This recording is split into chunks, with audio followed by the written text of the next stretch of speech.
Vamos a dar comienzo a una nueva sesión de terapia de grupo, en este caso con un tema que me parece muy importante de cara al desarrollo de los valores y las virtudes en el seno de la rehabilitación, y por tanto es como una fórmula para hacer más fuerte aquello que se está persiguiendo con la rehabilitación, que es pues la libertad, la dignidad, la voluntad, la recuperación de la voluntad, etcétera, etcétera, ¿no? Bien, dentro de las, digamos así, de los valores que se recuperan a través de la rehabilitación, hay uno muy importante en el que ya ilustres pensadores se han fijado a la hora de definirlo incluso como la base y el fundamento de casi todas las demás virtudes, ¿no? Estamos hablando, o vamos a hablar de la humildad, ¿no? La, la humildad, que etimológicamente deriva del latín humilitas, que a su vez viene de humus, tierra, es decir, lo que nace de la tierra, el reconocimiento de que uno nace de la tierra, que nace del barro, que en definitiva uno no es nadie, ¿no? Como si dijéramos, ¿no? Es la disposición o virtud para reconocer las propias características, tanto virtudes como defectos, sin vanagloriarse de ellas, sino atribuirlas a los demás y, en última instancia, a la divinidad, por lo cual se dice que la humildad no se exhibe, porque entonces se trataría de una falsa humildad, a no ser que se haga a favor y beneficio de los demás. Pongo por ejemplo, cuando una persona ha experimentado un camino verdaderamente revelador, como es el camino de la rehabilitación, puede mostrar los beneficios, las excelencias de la nueva vida que está llevando gracias a sus esfuerzos ante los demás compañeros, para que los demás compañeros sigan el mismo cauce, sigan el mismo derrotero, sigan la misma ruta y se encuentren con los mismos frutos que la persona esta que testimonia se está encontrando. De modo que en este sentido la humildad no se exhibe salvo cuando la persona trata de beneficiar a los demás con su propio ejemplo. No se trata de una actitud de soberbia, sino todo lo contrario, de una humildad, que consiste en lo que hacéis muchas veces vosotros en los testimonios, y vuestros testimonios están llenos de humildad porque además están llenos de gratitud. La gratitud, el sentimiento de gratitud es, lo vamos a ver ahora mismo, una de las virtudes que se asocian a la humildad. Uno reconoce su propia pequeñez, su propia insignificancia, y reconoce, por el contrario, la gran influencia, la influencia decisiva que han tenido en los logros que está tratando de mostrar las personas allegadas y no allegadas que le rodean, ¿no? Por ejemplo, cuando se hace una referencia de su cambio en la vida a partir de la rehabilitación,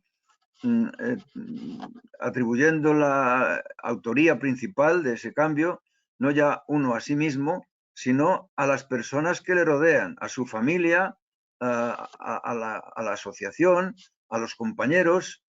en definitiva, al equipo terapéutico, como no. Y esto es, amigos, humildad, aunque se esté exhibiendo ante los demás sin ningún afán de provocar sensaciones de deslumbramiento o suponer una especie de exhibicionismo, ¿no? La verdadera humildad, en realidad, si nos apuramos, la verdadera humildad consiste en estar uno satisfecho, ¿no?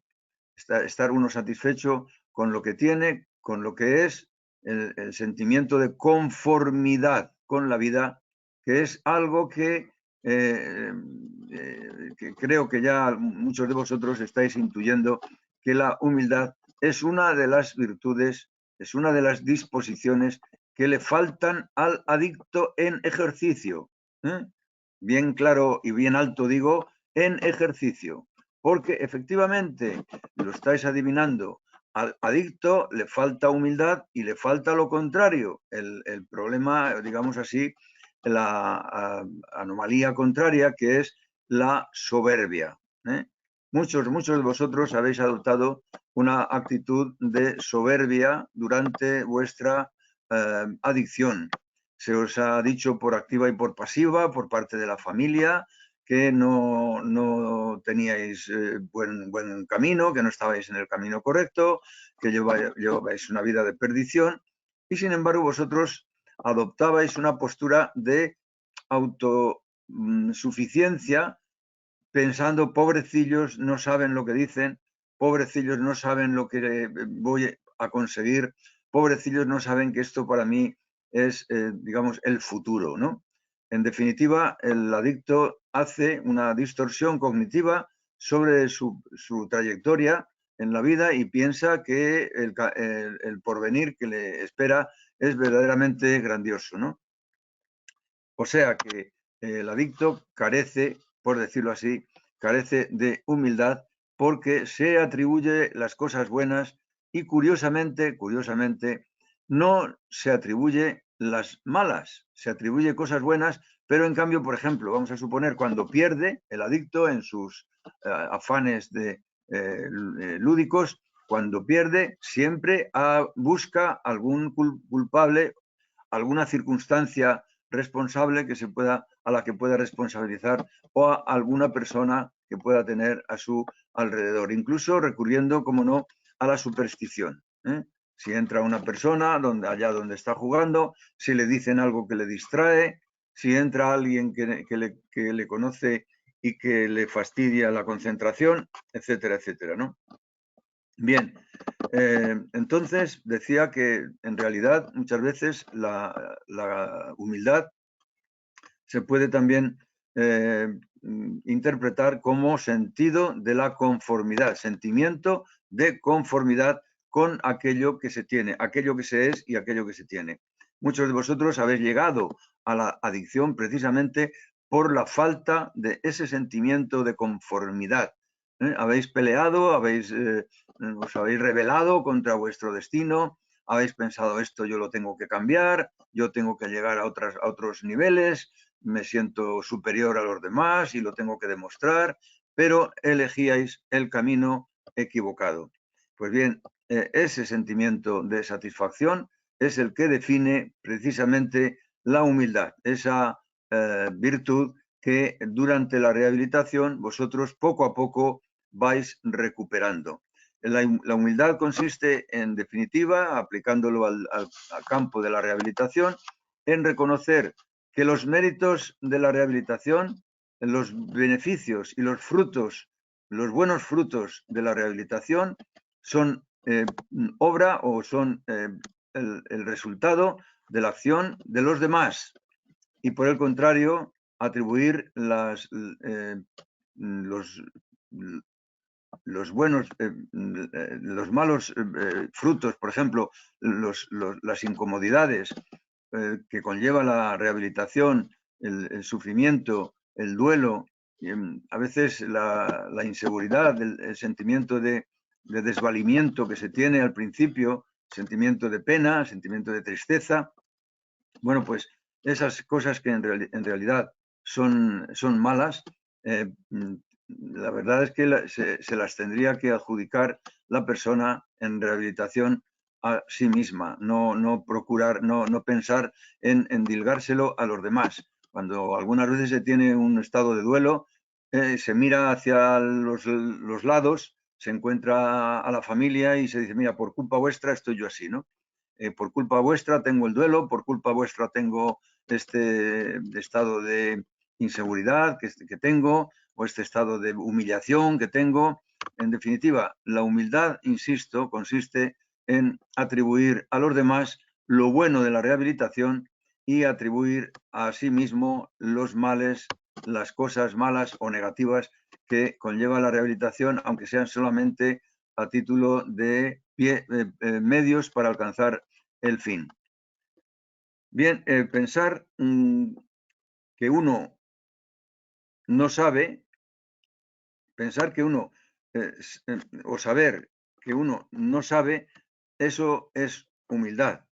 Pensar que uno sabe lo que no sabe, eso es fanfarronería. De modo que hay que distinguir cuando una persona, bueno, ya lo dijo Sócrates en su tiempo, un gran filósofo griego, que él solo sabía que no sabía nada. Eso, lógicamente, eso sí era humildad. Y eso que Sócrates era un filósofo sabio, de los más sabios que hubo en su tiempo y en todos los tiempos, ¿no? De modo que también esto lo decía nada menos que Lao Tse. Y a mí él, ahondando un poco en las cosas, en las consideraciones que estamos ahora dando, decía Amiel Frédéric Amiel, un filósofo y escritor francés, decía que la humildad es el modo de encontrarse con los demás. Es decir, decía que la humildad contribuye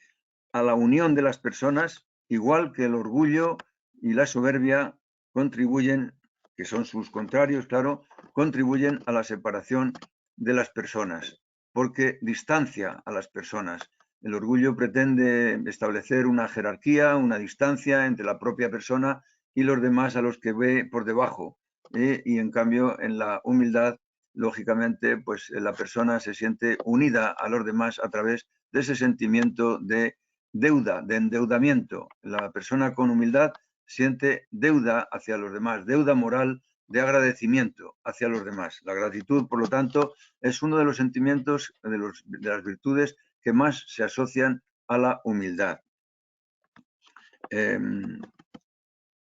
Ya lo decía también Cervantes en el Coloquio de los Perros, que la humildad es la base y fundamento de todas las virtudes y que sin ella no hay alguna que lo sea, no hay ninguna que lo sea.